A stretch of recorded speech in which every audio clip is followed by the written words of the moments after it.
ஒருவேளை உங்களோட treadmill test பாசிட்டிவாக இருந்தால் அவங்களுக்கு மட்டும்தாங்க நாங்கள் ஆஞ்சியோகிராம் சஜஸ்ட் பண்ணுறோம். இப்போ ட்ரெட்மில் டெஸ்ட் நெகட்டிவாக இருக்கவங்களுக்கு மருந்து மாத்திரையிலேயே நாங்கள் வீட்டுக்கு அனுப்பிடுவோம்.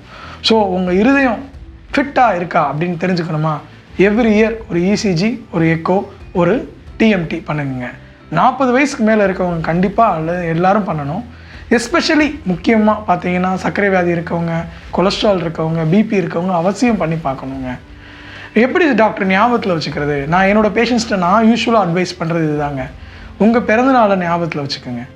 உங்களோட பிறந்தநாளுக்கு ஒவ்வொரு பிறந்தநாளைக்கும் ஒரு வாரத்துக்கு முன்னாடியோ இல்லாட்டி ஒரு வாரத்துக்கு அப்புறமோ கண்டிப்பாக இந்த 3 டெஸ்ட்டையும் 40 வயசுக்கு மேலே பண்ணி பாருங்கள்.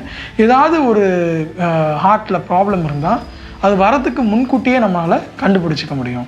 அதனால் மிக மிக அவசியம். 2வது விஷயம், இரத்த டெஸ்ட்டுகள். இப்போ பார்த்திங்கன்னா நம்ம ஹார்ட் அட்டாக் வரக்கூடிய மெயின் காரணம் பார்த்திங்கன்னா முதல்ல வந்து சர்க்கரை வியாதிங்க.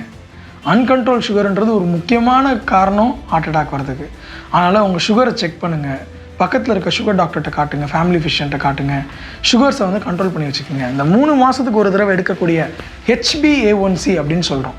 அப்படின்னா இந்த 3 மாதம் ஆவரேஜ் நம்ம அந்த டெஸ்ட் எடுத்து பார்த்தா 3 மாதமாக சர்க்கரை கண்ட்ரோலில் இருக்கா இல்லையான்றதை கண்டுபிடிக்க முடியும்.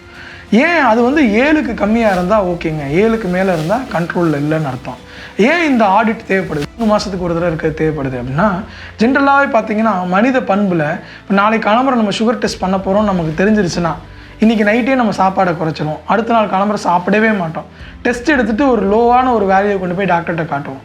அப்படி நம்மளை நாமே ஏமாற்றிக்குவோம் நம்மளை சைக்காலஜிக்கலாக. ஸோ இந்த HbA1c வந்ததுலேருந்து பேஷண்ட்ஸ் அது பண்ண முடியறதில்ல.